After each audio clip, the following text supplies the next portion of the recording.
Hi, I'm Jim Crosslin. I'm a research plant pathologist with the U.S. Department of Agriculture Agricultural Research Service. I've been working on the zebra chip disease of potatoes for about 8 years now. In the last 2 years, my laboratory has been focused on looking at genetic variability within the potato psyllid, which is the insect that transmits the bacterium that causes the zebra chip disease. What we've found in the last couple of years is that we can identify 4 genetic variants, or what we call haplotypes, of the potato psyllid in the United States. Also, that these 4 haplotypes of the psyllid correspond to rough geographic regions within the United States, meaning the Northwest, the Central, the Western, and the Southwestern United States.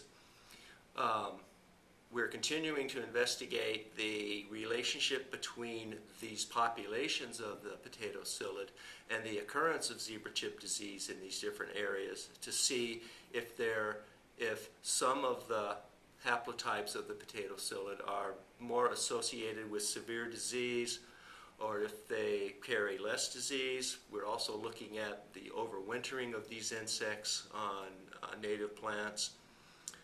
One of these native plants on which we know that the potato psyllid overwinters, at least in Washington and Oregon and Idaho, is bittersweet nightshade, Solanum dulcamara. And we have confirmed that indeed the insects are capable of overwintering on that host plant in the Pacific Northwest.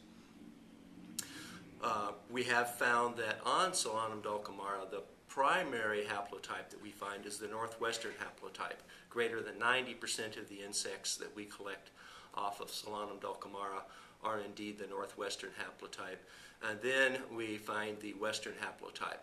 We have not yet found the southwestern haplotype or the central haplotype overwintering on Solanum dulcamara in the Pacific Northwest.